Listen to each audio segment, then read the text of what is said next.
Hi everyone, Spider-Man 1991 here to do my comics for the week.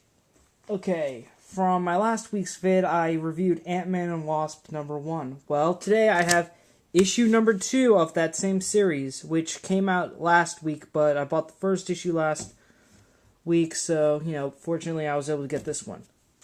And it's just pretty much, you've got an odd pairing, you've got the guy you pretty much got Hank Pym, who's pretty much figured out a way to grow and shrink and talk to ants and become both Ant-Man, Giant Man, the Wasp, and Eric O'Grady, who stole the Ant-Man suit and used it for robbing and used it for a lot of bad stuff, but finally turned his life around and now he's one of the Secret Avengers. Okay, so pretty much, Wasp and Ant-Man have to use the Mindscape to try to track down AIM, who stole Hank Pym's invention called Halo, something he called a Halo, which stores the last living consciousness of someone and puts them in sort of a blissful simulation similar to heaven. And in this case, the consciousness is Hank's friend Bill Foster, who died during the Civil War. And pretty much AIM's going to auction it off to a bunch of rich people who want to live forever. And meanwhile, Hank and O'Grady managed to figure out where AIM is. And I do like how O'Grady threatens the AIM soldiers by saying that he's buddies with Taskmaster and was on the same villains Thunderbolts team for Osborn. Although O'Grady did take a major step back for me as a character when he's trying to convince Pym that he's a worthy successor to the Ant-Man mantle, and he says if Scott Lang was really a good choice, he wouldn't have gotten himself killed. Okay, and I gotta agree with Hank there. That made me want to punch O'Grady. Just wow. So, but after that moment, Hank and O'Grady gets injected with some formula that's slowly killing him, and now Hank is able to get him out of the fight and put his consciousness in the Halo so that he could figure out a way to keep Bill Foster's consciousness in sort of a panic room and make sure it doesn't disappear forever if it's destroyed. Meanwhile, Hank tries to get to the bottom of it, and he gets captured by AIM, who they then ask him to join. Okay, Ant-Man and Wasp, still a fun series. I like it. If you're a fan of Hank Pym, get it. Or if you were a fan of the Irredeemable Ant-Man series, which first featured O'Grady as Ant-Man, then I'd recommend this. Okay? Now then, moving right along, one of the Marvel comics I mentioned in my video update, one of Marvel's What Ifs. This issue is Wolverine, Father.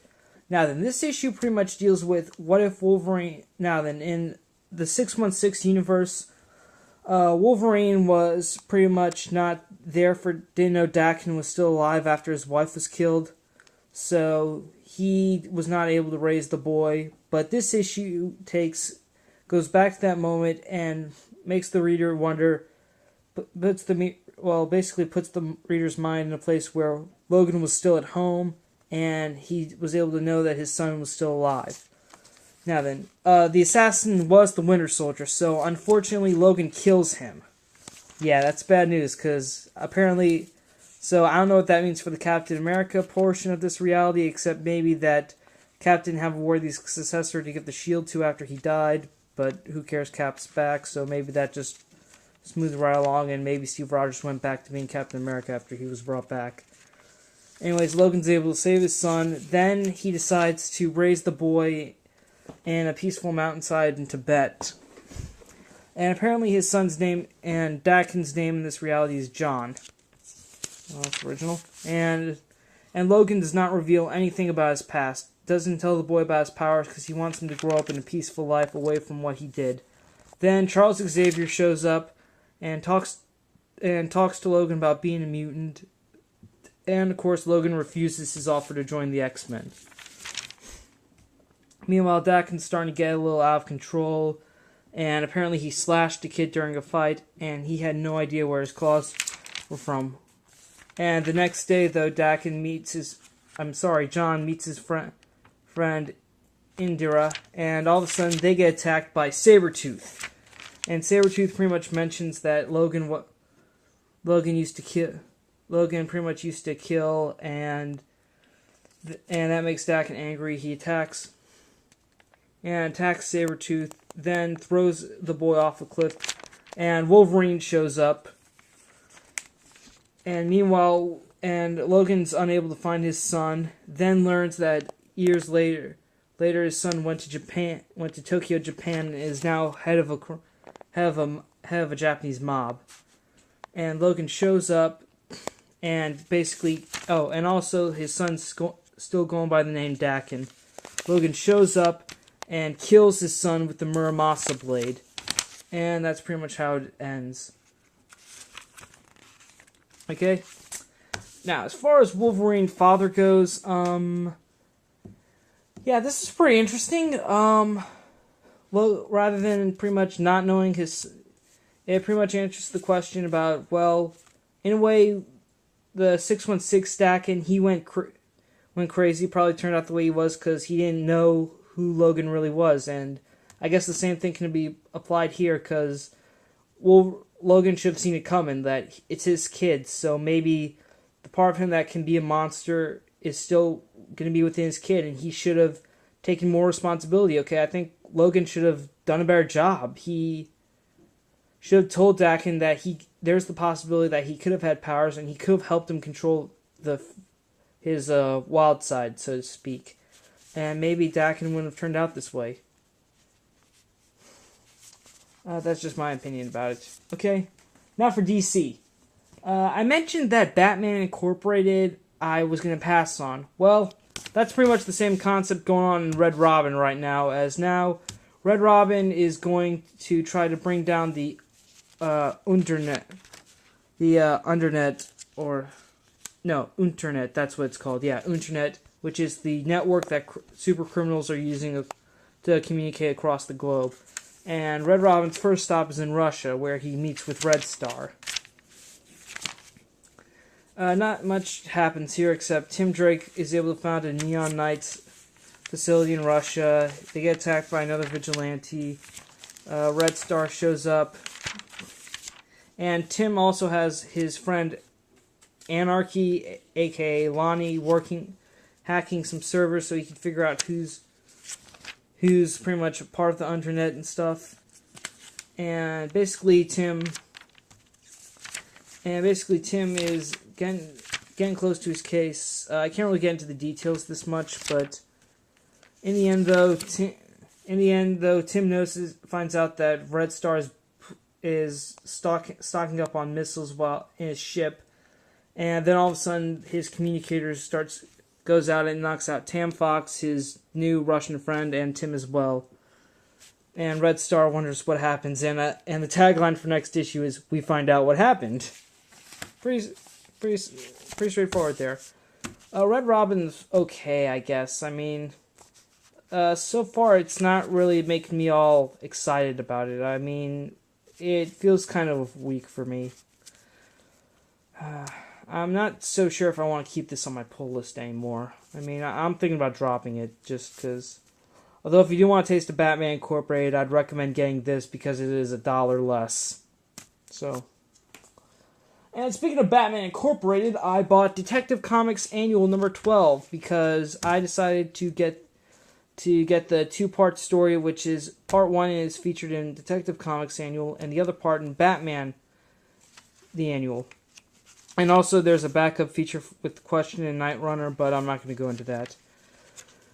Alright, so far the setup for this story is that Bruce Wayne and Dick Grayson decide to team up in Paris and pretty much stop this crazy cult that's in Paris that's going to start killing people. And Bruce Wayne is trying to convince the French government to let him set up a Batman Incorporated branch here.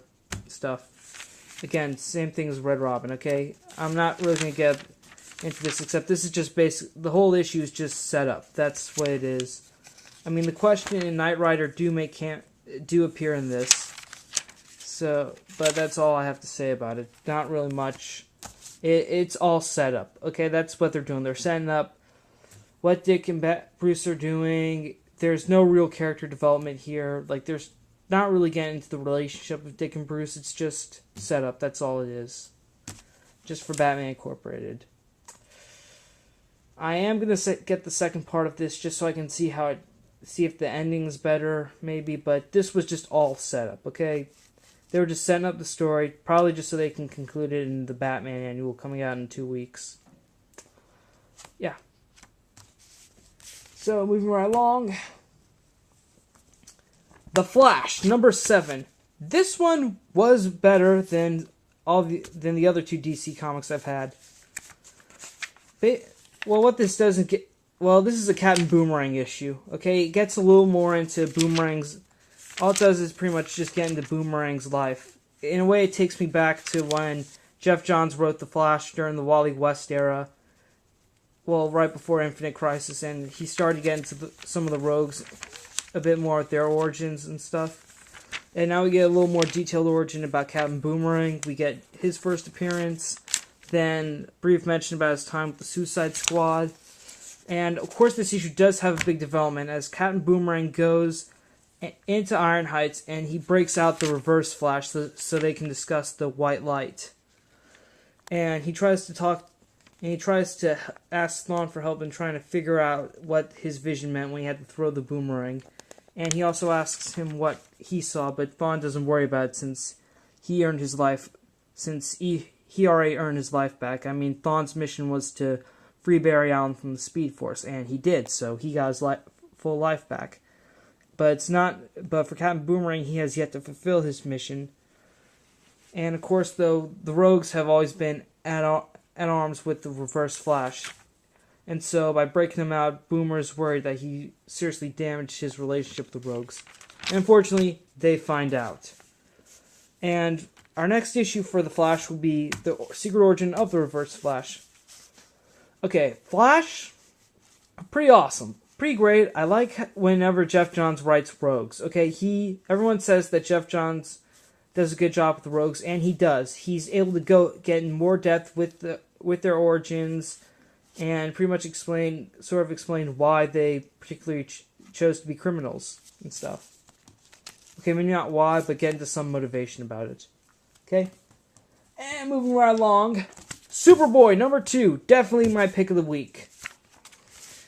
Superboy meets Poison Ivy, and moving right along, and Ivy asks Superboy to help her figure out what's going on with the plants in Smallville. And Superboy finds one of the farmers hooked up to this alien thing. And, okay, I'm going to stop right here because I'm running out of time, okay? Okay, I'm back. Anyways, Superboy is with Poison Ivy trying to figure out what's wrong with the plants. And then all of a sudden, Ivy starts to get her powers back, and she takes control of Superboy. But fortunately, Superboy's friend Simon was able to take a skin sample of the parasite and attach it to some frogs so he could create parasite-powered frogs. And they attack Ivy, weaken her. Superboy's free, and he notices that there's a timer about to go off on the machine that the farmer was hooked up to. Flies off, and when it does, all we get is a big flash of light, and it turns to dust. And all the plant life returns to normal. And Connor tells Simon that, okay, this is just that something weird happened. He's not so sure, and basically the farmer's going to be okay. And then they notice some weird tablet with ancient writing on it. So they figure they try to get to work on it, and also the farmer whispered something about finding the broken silo, which they have to figure out what that means. And so at the end of the day, Connor decides to put it on hold, and so he can return Ivy back to Gotham, the Parasite back to Metropolis, and rebuild Smallville. Meanwhile, we get these two creepy-looking farmers in the middle of the night saying that they've scanned the clone and analyzed his physiology, and they mention that Smallville will soon be theirs. Don't know what that means, but Alright, Superboy number 2. This is a very classic Superboy tale with one shot with is just pretty much a one issue story with action and a plot and sort of a plot for just this issue and a solution. And now there's still an overall arc, which is the two creepy farmers at the end, who will basically try to take over Smallville. Okay, Superboy is definitely my pick of the week. Okay. All right, now review what I had. Superboy number 2, pick of the week. Pick it up. Flash number 7. Pick it up if you are a fan of the Rogues, which, okay, who isn't? Detective Comics annual number 12 and Red Robin number 18. Just choose one or the other, okay? Just one or the other, and you'll just get the basic idea. Wolverine Father Volume 1 number What If Wolverine Father. Get it if you're a Wolverine fan, or if you love What If. I love What If, and if it's a character that you like, then I'd say get it. Okay, Ant-Man and Wasp number 2. Fun miniseries. Definitely pick it up if you are a fan of either Ant-Man or Hank Pym. Okay, that's all I have to say. Spider-Man 1991 saying see you later and happy holidays.